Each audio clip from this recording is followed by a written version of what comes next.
Bienvenidos a The Panduit Podcast, un podcast de Make It Happen. El día de hoy estoy muy feliz de presentarles este gran episodio acerca del retorno de inversión en proyectos de infraestructura física.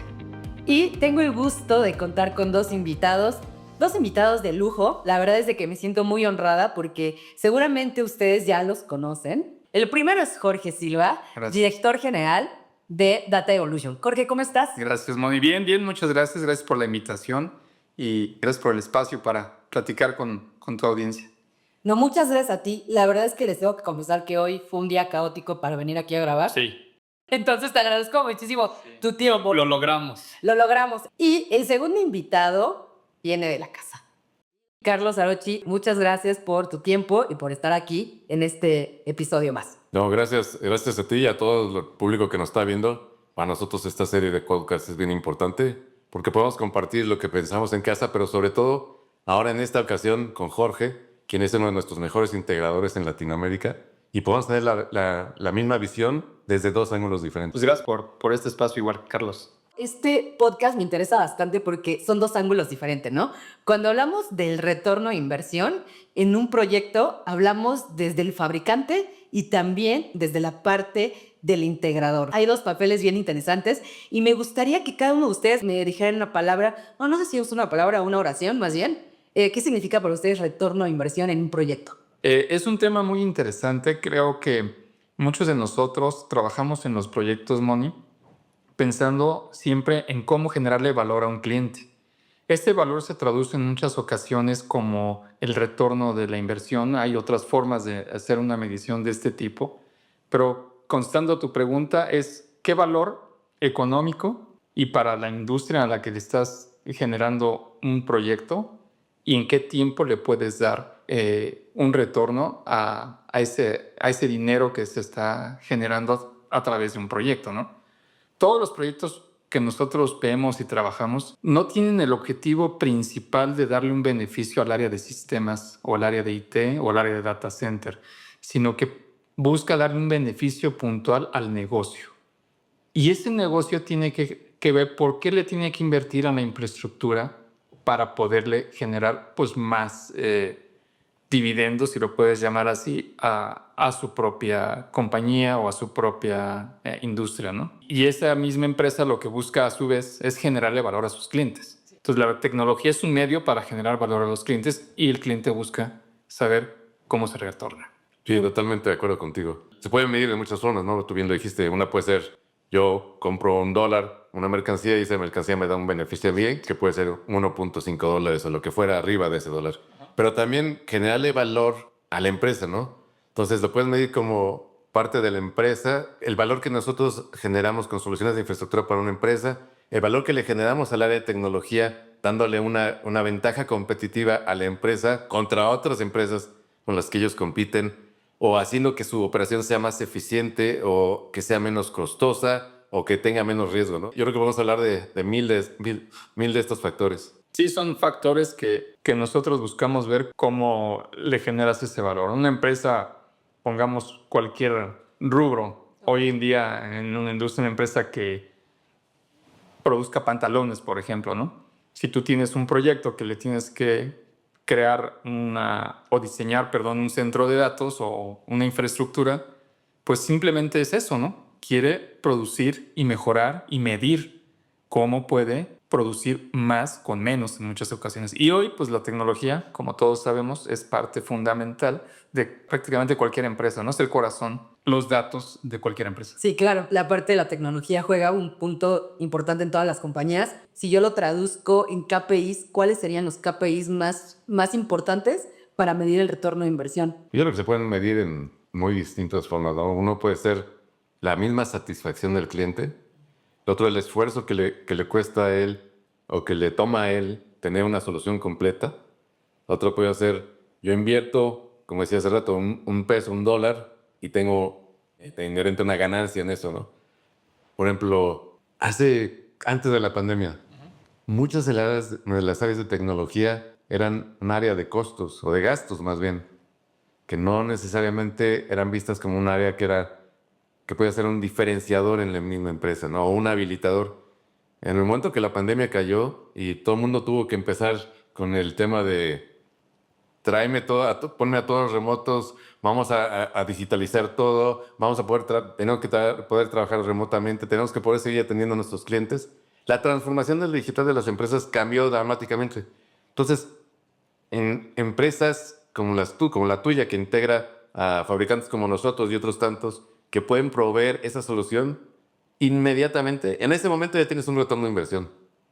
Hay empresas que no lo pueden hacer porque no estaban preparadas, y las que no estaban preparadas pues también tienen que generar ese valor. Otro podría ser, por ejemplo, algo mucho más sencillo, centros de datos, donde tú tienes 100 o 200 cables concurriendo sobre un mismo riel, que puede ser una cosa de este tamaño, con la disipación de calor que eso genera, tenerlo en un diámetro reducido, quizá en un tercio de ese volumen, y poder tener más transmisión de datos o más eficiencia en la transmisión de datos o ocupar menos espacio en ellos, ¿no? Todo eso finalmente es retorno de inversión. Y uno de los puntos extra que pondría es, con la pregunta que hacías, el KPI lo puedes medir el valor en el tiempo que te va a retornar ese dinero a la industria o a tu empresa, y en cuánto tiempo yo lo puedo capitalizar nuevamente, ¿no? O sea, si tú inviertes, como bien dice Carlos, un dólar, pero ¿en cuánto tiempo va a regresar? Ese valor del tiempo a veces pues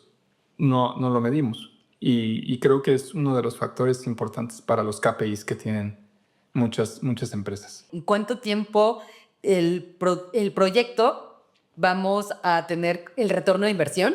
¿Varía esta parte dependiendo la industria, dependiendo el proyecto? Sí, totalmente. Un caso que queríamos venderle cables, ¿no? Siempre nos identifican como cables, pues yo siempre digo que somos una empresa de transformación del negocio. Esta empresa tenía un estándar alemán, entonces dijimos, bueno, vamos a por lo menos que nos escuche a ver qué tenemos. Entonces, una de las cosas que le vendimos ahí como valores, somos una empresa que puede tener muchas soluciones con una sola empresa y no tiene que estar negociando con 5 o 6. Que ese puede ser un valor interesante para un cliente. Pero al final lo que sucedió es, le hicimos un análisis de su centro de datos, un centro de datos que tenía casi 40 años de existencia. Le hicimos un análisis de flujos de aires fríos y calientes y cómo podíamos optimizarlo. Y le aseguramos ahí que al cliente le podíamos reducir su consumo eléctrico en 40%. 40%. Optimizando eso. Me dice, si tú me lo reduces en 5, te compro el proyecto. Le dije, no, pues claro que puedo. O sea, entonces le dije, ¿pero por qué 5? Dice, porque 5 es lo que yo me voy a ahorrar invirtiendo 4. Y ahí está el retorno de inversión inmediato. Hay otras cosas que es mucho más, que se hacen mucho más en el tiempo, ¿no? Otras cosas que son bien difíciles de medir, ¿no? Por ejemplo, nuestra infraestructura. Nosotros la podemos garantizar por 25 años. Pero es bien difícil medir el retorno de inversión, que tengas una infraestructura que te dé 25 años contra una que te dé 20 o una que te dé 18, ¿no? Entonces, al final, el tema es, como decía Jorge, el valor que le das al área que está adquiriendo tu solución para que esa área le dé un valor a su empresa y que la empresa sea mucho más competitiva. Y hoy hay muchos modelos que se están utilizando para mejorar pues, ese valor que le das a las empresas. Todos sabemos que hace 10, 15 años empezábamos a hablar que el software como servicio, ¿no? Sí. Software as a service, ahora infraestructura como servicio. Ya hay otros modelos que se empiezan a presentar, que es energía como servicio. Dime cuánto gastas y yo te puedo garantizar que vas a tener un ahorro, y con el ahorro tú me pagas. Garantizas que yo te ahorro un 40% y al final yo me quedo el 25% y tú te quedas el 15% de ahorro, ¿no? O sea, eso es lo que me pagas, y eso ya es energía como servicio. Y hoy, con la llegada de la inteligencia artificial y todos estos modelos que se dan, se pueden medir de una mejor forma. Empiezan a evolucionar creando estos agentes de IA generativa que te permiten poder, inclusive tus KPIs, poderlos llevar a un plano donde le das la transferencia del conocimiento a la IA y aprende de tu propia industria para que lo puedas medir. Creo que es muy común en los proyectos que nos pregunten acerca de cómo vamos a reducir el consumo de energía, ¿no? Y ahora que tocaste el tema de inteligencia artificial, al final es consumo de datos, consumo de energía. ¿Cómo lo podemos medir? Porque vienen nuevas tecnologías, o sea, vienen muchas cosas. Muchas cosas que ahora creo que hablamos de inteligencia artificial, y hace un año hicimos varios paneles de discusión de inteligencia artificial, y ahorita hablar de inteligencia artificial, ya todo el mundo está en inteligencia artificial. ¿Cómo lo vas a medir? ¿Cómo lo vas a ver? ¿Cuáles son las pláticas cuando hay un proyecto de inteligencia artificial? Probablemente uno de ellos sea el tiempo en que tú tienes que implementar una solución o puedes implementar una solución. A nosotros nos pasó durante los últimos 2 años que platicamos con grandes clientes nuestros que son de los precursores de la inteligencia artificial como la conocemos hoy, que nos dijeron, oye, nosotros vamos a invertir de manera importante durante los siguientes 3 o 4 años. Y cuando dijimos de manera importante, ¿qué significa eso? Me dijo, 10 veces más de lo que hemos invertido hoy. Dijimos, no, ¿cómo 10 veces? Sí, claro, o sea, vamos a invertir 10 veces porque la tendencia es esta y tenemos que estar adelante de nuestra competencia y tenemos que ser los primeros en ponerlo. Entonces nosotros tuvimos que cambiar muchísimas las formas en las que inclusive producíamos nuestros productos para ser más eficientes y ayudarles a ellos a tener esa ventaja sobre su competencia. Y probablemente un proyecto que te costaba $10 millones, quizá te va a costar 15, pero en lugar de que lo implementes en 2 años, lo vas a poder implementar en 6 meses. Entonces eso es muy fácil de medir, requiere una gran colaboración tanto del fabricante como del integrador como del cliente para poder llegar a ese tipo de cosas. Entonces ahí dices, sí pago más, pero tengo el beneficio mucho más rápido. Seguramente recordar cuando empezamos a hablar ya de inteligencia artificial generativa y algo que es bien importante, abierta a todos, los primeros que llegaron fueron los que empezaron a dominar el mercado. Y después llegaron 2 o 3. Pero los primeros que llegaron fueron los que dictaron las reglas del mercado. Entonces ese time to market es para mí un retorno de inversión no tangible, pero súper claro que quien lo tenga va a tener ese beneficio. Sí, y también de este lado que me toca a veces como integrador ponerle en la mesa algunas condiciones de mercado al cliente. Lo que vemos hoy de la IA generativa en gran medida se ha usado a nivel usuario, o sea, como personas, ¿no? Pero a nivel empresarial tiene más complejidad. Tienes temas de seguridad que tienes que cumplir, ¿no? Y yo pondría 3 aspectos: la adopción, la adaptación, que no es lo mismo, y el aprendizaje, ¿no? Como 3 A's de una solución, ¿no? Diseñarla para una empresa no es lo mismo que para unos que nada más bajamos un modelo como puede ser que conocemos, ¿no? OpenAI con ChatGPT, Claude, que es Lo más común. Perplexity, y te puedes ir por muchas. Es mucho más complejo a nivel organizacional. Y si tú partes como empresa preguntándote cuál es el beneficio de la organización con la adopción, pues involucra más aspectos. La gente, porque no es fácil que se adopte tecnología nueva. Nosotros tenemos infraestructura, ¿no? Y dentro de poco la infraestructura que hagamos para un cliente va a empezar a crecer el consumo energético. Recientemente en el New York Times salió el estudio de lo que se espera de consumo energético en Estados Unidos por los data centers. Entonces hay un gran reto a nivel organizacional, la adopción de la inteligencia artificial. Sí. La parte de la adopción a esta tecnología es la adquisición de talento, ¿no? Desde Data Evolution, ¿cómo han hecho esta parte de adquisición de nuevos talentos para los proyectos? Tú vas a encontrar en la empresa siempre diferentes personalidades, ¿no? Está el entusiasta, que se quiere devorar la IA y a todos les quiere demostrar que la IA es el mejor camino. Está el escéptico, que no cree mucho en la IA, ¿no? Está el que es observador. Ni sí ni no, hasta que no me demuestren lo contrario. Alinear a todas estas personalidades no es sencillo. Está el usuario de a escondidas. ¿Qué quiere decir el usuario de escondidas? Yo uso ChatGPT y lo uso a escondidas para no demostrar que lo hizo una inteligencia artificial. La inteligencia artificial es una herramienta que debe ayudar a la humana. O sea, y el centro de la empresa debe ser el humano. Nos corresponde transmitir el mensaje que se va a usar la inteligencia artificial para desarrollar a las personas. En Data Evolution tenemos ahí un letrero que pusimos recientemente que dice inteligencia humana más inteligencia artificial igual a Data Evolution. Ah, está padre. Está bueno eso. Me gusta. Si tú tienes las habilidades y las competencias para usarla, te potencializa muchísimo tu trabajo. Pero si decides no usarla, va a llegar otra persona y te va a rebasar, porque él lo va a hacer en menos tiempo y va a tener otro tipo de analíticos que tú no puedes tener en el tiempo que lo requiere hoy, pues como va el mundo, ¿no? Tan rápido. Yo creo que al final es eso, o sea, que puedes hacer más cosas con menos tiempo y con menos recursos. Esa es la ventaja competitiva y ese es el retorno de inversión de la IA. O sea, no tenemos IA de aquí de gratis, ¿no? Es porque las cosas se pueden hacer más cosas, más fácil, más rápido. Entonces, las nuevas tecnologías reducen el retorno de inversión. Aumenta. Aumenta. La buena utilización de las tecnologías aumenta el... Es pregunta, ¿eh? No fue a dar afirmación. No, te digo, yo sí te afirmo. Ah, ok, perfecto. Que la reduce, ¿no? Y puede ser cosas tan complejas como la inteligencia artificial o cosas tan sencillas como un tema de minimizar riesgos. Nuestro VeriSafe. Nuestro VeriSafe es un aparato que va montado normalmente en un rack o en un gabinete que sensa si dentro del gabinete o rack hay energía. ¿Qué es lo que te pasa? Pues abres un rack y está energizado y puedes perder una vida. Evita lesiones, sí. O una lesión grave, ¿no?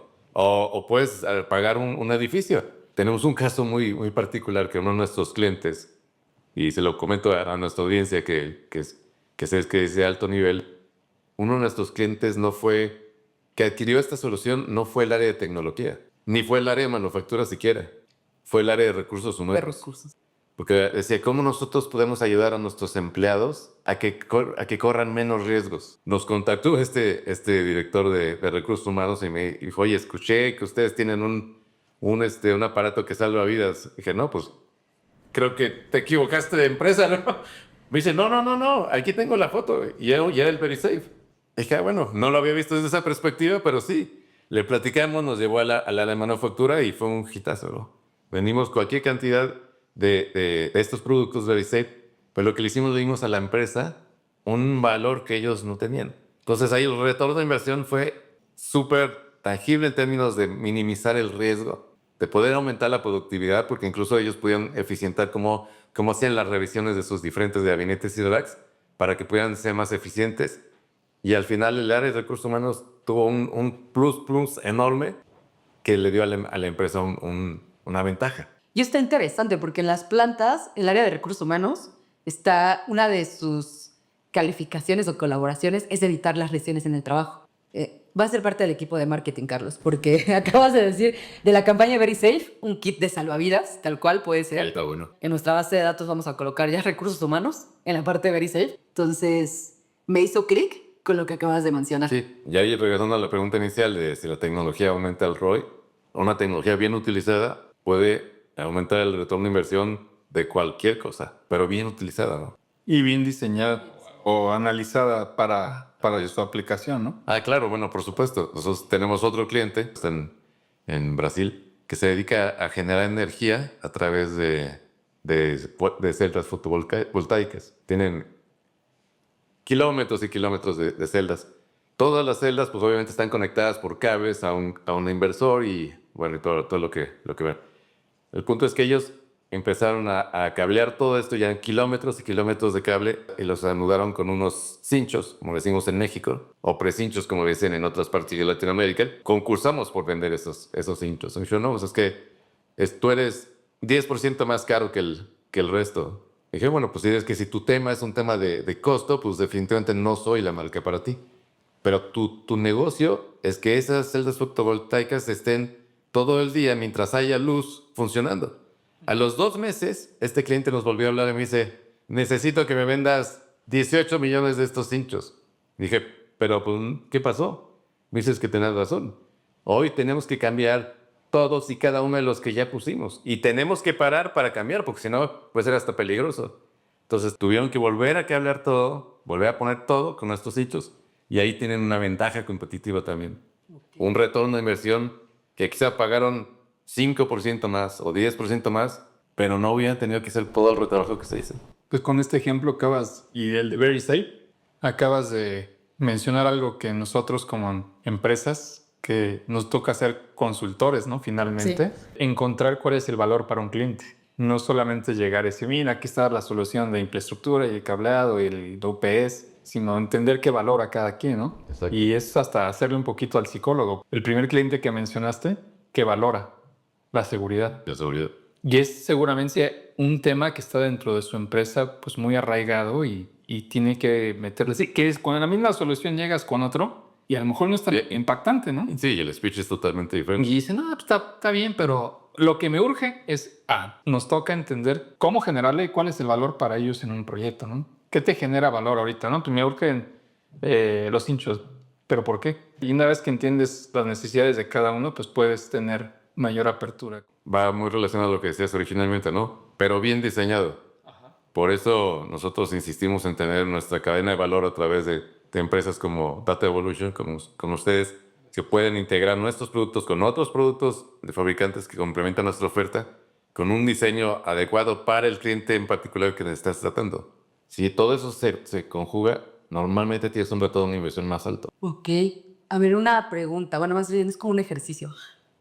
Un Sí, un ejercicio. Si los dos tuvieran una De teoría empresa... esas lagartijas. ¿O? Exacto. No van a hacer lagartijas ni nos vamos a poner a bailar. No, nada. No, pero a ver, si los dos tuvieran una empresa en común, ¿cuál serían los primeros pasos que realizarían los dos en conjunto en un proyecto para lograr ese retorno de inversión? Primero, ¿para qué es? ¿Qué vienes a resolver? Y después, ¿cómo lo vas a resolver? Totalmente de acuerdo. O sea, tienes que tener un nicho de mercado, dónde vas a estar, qué vas a resolver. Alguien me dice, es que tu producto no es barato. Le digo, no, definitivamente no es barato. Digo, si no, tendré la mitad de la calidad y la mitad de la tecnología. Pero no es caro. O sea, tú cuando pagas por una solución de Panduit, estás pagando el valor de la solución. Si yo te digo, esto te va a ayudar a reducir tus costos o minimizar tus riesgos o ser más competitivo, ¿cuánto vale eso para ti? Si eso estás dispuesto a ponerlo en riesgo por el costo, pues está muy complicado, ¿no? Pero si le damos un valor a la empresa que le va a resolver una necesidad o un problema que puede tener hoy o que pudiera tener en el futuro mediante un integrador que sea altamente eficiente, contenga conocimiento de mercado, que sepa qué es lo que va a pasar, al cliente le das un valor que es único y siempre va a estar contigo. Y ese es, insisto de nuevo, un tema de retorno de inversión. Así es. Y una vez que tienes eso, bueno, tienes que conocer, siguiendo lo que estabas preguntando de una empresa, pues tienes que asegurar algunos aspectos, como es la propuesta de valor. Ya que sabes que vas a resolver, bueno, ¿cuál es tu propuesta de valor, no?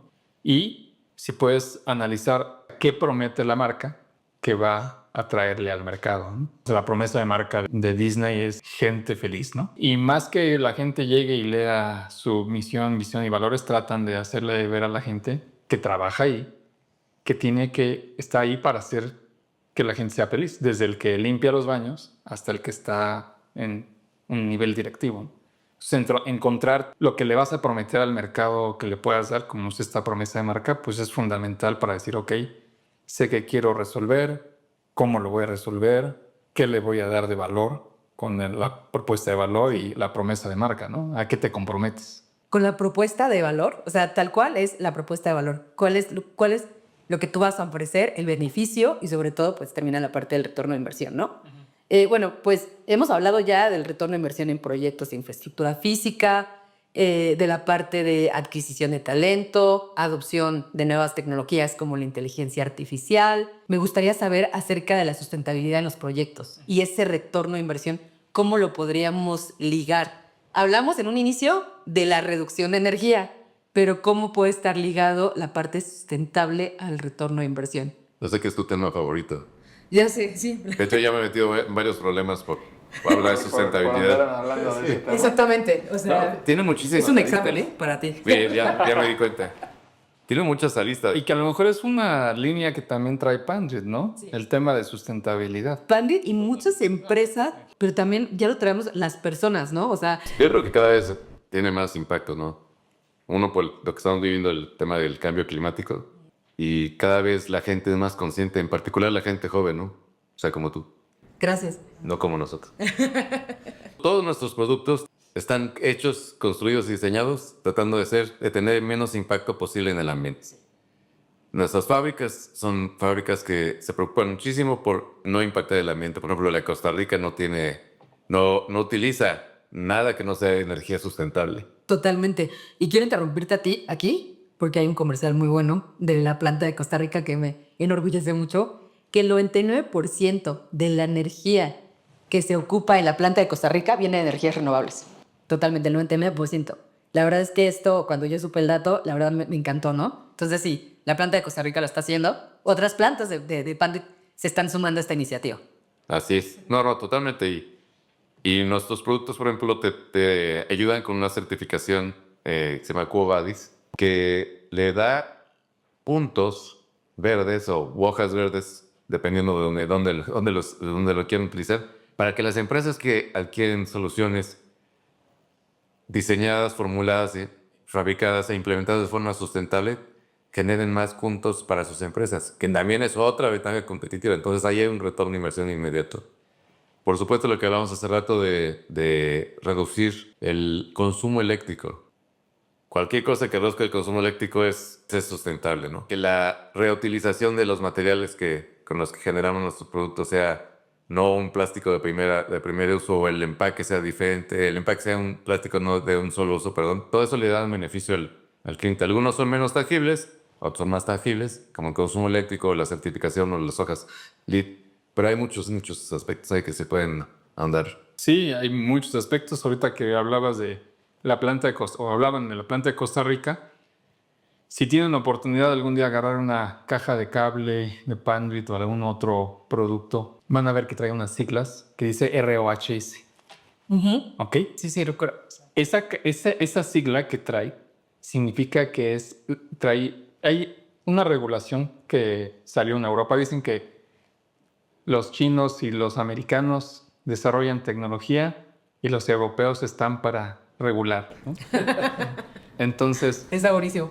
No lo había escuchado. y los europeos crearon este tema así como el Global Data Protection, que es la protección de datos personales. Bueno, todo esto sale en Europa. Y el ROS, para regresar al tema, es la restricción de sustancias peligrosas, donde Panduit se compromete a bajar las emisiones de CO2 y el uso del plomo que se daba anteriormente con pues, la fabricación de algunos productos. Restricción de sustancias peligrosas es estas siglas, y creo que es un claro ejemplo que ustedes lo vienen usando desde hace muchos años, y hay también pues, una infinidad de productos que hoy en día lo usan, ¿no? No solo empresas, ya hay países que están buscando la disminución en este tema de huella de carbono con lo del net zero, bajar el consumo energético que se tiene con emisión de gases y poder llegar a usar energías renovables para equilibrarlo. Países como Inglaterra ya tienen un programa para el 2035, otros para el 2045, otros para el 2050, y estoy seguro que Latinoamérica empezará a crecer en estos programas para el net zero, ¿no? Sí, tenemos otro ejemplo importante ahora que mencionas eso. Tenemos un cliente muy grande en Brasil que nos pidió dentro del concurso de la licitación que hizo para renovar su centro de datos, que nosotros fuéramos responsables de todo lo que se saca de ahí, que fuera destruido o procesado de manera sustentable. Tenemos una empresa con la cual nosotros tenemos una certificación para hacer eso. Es un proceso súper auditado que te asegura que el 99% de lo que se desecha se va a reutilizar y no va a acabar tirado en un basurero o en el mar, o inclusive las mismas baterías de los UPS. Ya aparte de las baterías, todos. Y a un lugar específico, y tienes que tener la carta para poder demostrar que no fueron desechadas. ¿Y qué lugar es ese? O sea, bueno, la verdad yo sabía de las baterías que las llevas a un lugar, pero siempre me preguntó a dónde. Hay unos lugares que le llaman acopios, donde tú puedes, que están autorizados por el gobierno federal para que puedas llevar ciertos productos de desecho de baterías que tengan plomo principalmente, el litio lo puedes llevar también, y ácidos. Estos lugares de acopio tienen un tratamiento especial, lo llevan a que no impacten directamente al medio ambiente, a drenajes o a lugares donde mucha gente a lo mejor por descuido pues dice lo tiro, pero pues eso es muy difícil poderlo degradar en el medio ambiente, ¿no? Porque ya causa un daño directo. Y muchas veces estas como acciones sustentables, a veces las empresas, a veces nos mencionan de la sustentabilidad está peleada con el retorno de inversión, ¿no? Porque al final haces tantos procesos para que sea sustentable que pierdes de vista el retorno de inversión. O sea, yo creo lo opuesto, quiero saber su punto de opinión, que al hacer estas acciones sustentables no perdemos el retorno de inversión ni en tiempo ni nada. No, totalmente, o sea, no se pierde, o sea, la sustentabilidad no está peleada con el retorno de inversión. Además, yo te diría que mientras más sustentable eres, más retorno de inversión van a tener. Este ejemplo que les decía de esta empresa, lo que hizo es que quien pudiera hacer eso y certificar que ellos no iban a hacer, tenía más puntos en el pliego, en la licitación, en el concurso que hicieron, y al final le ganamos nosotros porque podemos hacer eso. Pero sobre todo la empresa se puede seguir ostentando como una empresa que es socialmente responsable. Sí, totalmente. Y ahí vienen otras acciones más de sustentabilidad, más de responsabilidad social, más de gobernanza como el reporte de ese que tenemos, ya más acciones puntuales como compañía, como ADN, tal cual, pero también que son llevados en los proyectos, ¿no? Y eso tiene que venir, como bien comentas, como la estrategia de la empresa. O sea, así como sumamos puntos en la certificación LEED, ¿cuáles son los puntos que sumarían para tener un retorno de inversión en un proyecto? Por ejemplo, tecnología, ¿no? Tecnología es un must, eficiencia operativa, definitivamente. El tema sustentable también. No sé qué otro puedes sumar aquí a la certificación de Mónica de ¿Qué ubicas? ¿Costo? dos. Sí, porque puedes adquirir una tecnología que te promete muchas cosas, que se alinea a tus KPIs de sustentabilidad, pero está fuera de tu costo. Y dices, puta, o sea, está muy bien, pero finalmente esto vale el presupuesto de todo el año, de toda mi área de tecnología. Totalmente tienes que adaptar a tu presupuesto, ¿no? Entonces, el costo y como decíamos hace un momento, si el equipo está en las facultades necesarias para poder tener esta tecnología, en cuánto tiempo voy a tener retorno. Me ha tocado ver tecnologías que se compran. Tenemos un cliente que compró tecnología en la nube de telefonía IP y la gente era renuente al cambio. Tú haces una gran inversión, pero no preparaste el equipo de trabajo para esto. Era una lucha impresionante entre el equipo de tecnología y los usuarios, que esta renuencia al cambio, pues no los dejaba. Yo lo pondría en 3 factores, Moni. Uno es la tecnología, otra es el ser humano, que tiene que ser capacitado, y otra el mantenimiento. O sea, si tú armas un triángulo, tendrías que tener en el centro el desarrollo de toda la organización en estos 3 vectores. Y ahorita mencionaste la parte de mantenimiento. Ya después, ¿cuál es la parte de postventa, el servicio, el mantenimiento? Claro. ¿Es otro mundo? Sí, es otro mundo. Vamos a grabar otro podcast de servicio y retorno de inversión en servicios. Es otro mundo. Es otro. Darle mantenimiento a la infraestructura, pues sí necesitas, no es lo mismo instalarla que mantenerla, ¿no? Porque necesitas refaccionamiento, porque necesitas tiempos de respuesta, porque necesitas una póliza que te permita entender el sentido de urgencia que tiene una organización, ¿no? Si en algunas organizaciones, si es sábado a las 8 de la noche, pues se esperan para el lunes, ¿no?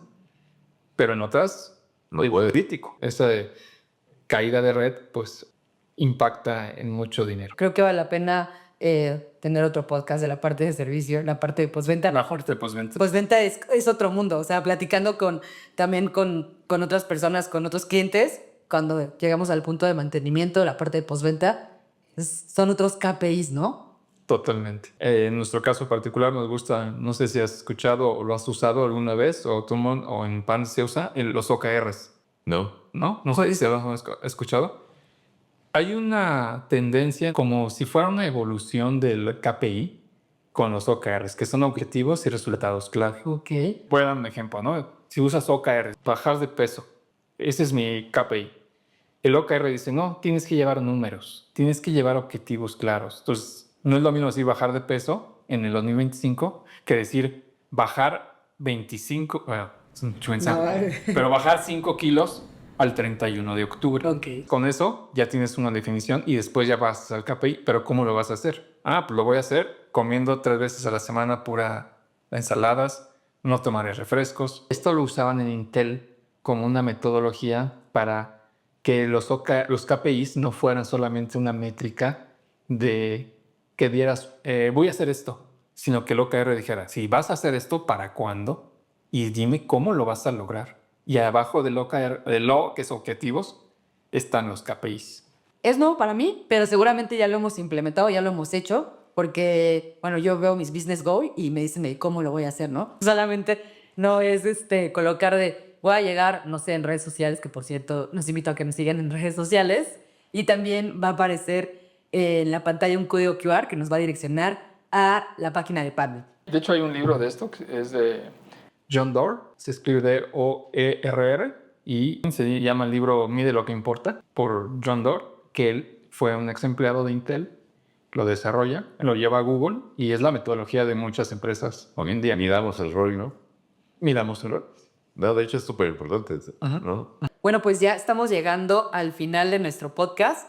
Abriste una ventana muy importante del tema de recomendación de libros. Entonces quiero cerrar este podcast con alguna recomendación de un libro acerca del retorno de inversión, acerca del negocio, de proyectos. Yo creo que más que un libro aquí, lo importante es para nuestros usuarios, nuestra audiencia, es que siempre midamos el retorno de inversión.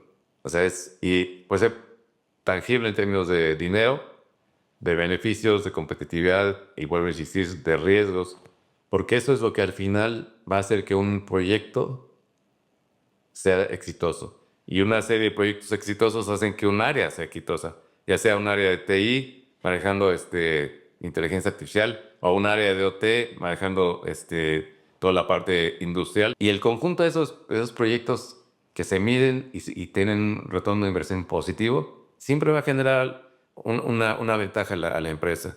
Entonces, para mí, el retorno de inversión, que es uno de nuestros 4 pilares en nuestra estrategia de Make It Happen, es fundamental. Y, por supuesto, cuentan con nosotros como Pandit, fabricante, de otros integradores, como Data Evolution en este caso, que podemos hacer y magnificar ese retorno de inversión y ponerlo en papel, que eso es bien importante también para nuestros clientes. Totalmente de acuerdo. Jorge, ¿algún consejo, algún libro que nos quieras recomendar?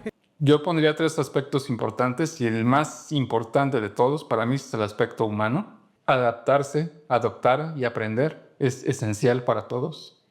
Y en esta parte humana que digo, creo que es muy digerible para todas las organizaciones. Yo particularmente en la empresa acabamos de hacer una dinámica con un libro que se llama, creo que muchos lo han leído, Los 4 Acuerdos de Miguel Ruiz. Para poder cambiar la tecnología en una organización necesitas cambiar un poquito el chip de la gente. Este libro de Miguel Ruiz te dice 4 aspectos fundamentales, ¿no? Uno, que no lo tomes nada personal. Otro es, haz lo mejor que puedas las cosas. Y igual, me podría seguir con todos los otros puntos, pero ya nos está cortando la producción. No, dilo. Y estos 4 acuerdos que tú haces contigo mismo te van a permitir crecer. Pero primero empiezas por la persona. Y es un buen libro porque se ha popularizado quizá más Miguel Ruiz en otros países que en México. Es mexicano. Es mexicano. Okay. Ustedes búsquenlo y sus mayores entrevistas son en otros países. Ok, está interesante. Hemos llegado al final del episodio. Les agradezco muchísimo su participación. De verdad es un gusto haberlos tenido por aquí. Ya tenemos otro podcast pactado, que es con mucho gusto. O sea, la verdad los invito a mi podcast, ¿no? Es de Pandit Podcast. Muchas gracias por haber estado con nosotros, de verdad. Gracias, Timony. Gracias, Jorge. Gracias por la invitación. Es un placer estar aquí en las oficinas de Pandit. Gracias y los invitamos a ver los siguientes episodios de The Pandit Podcast.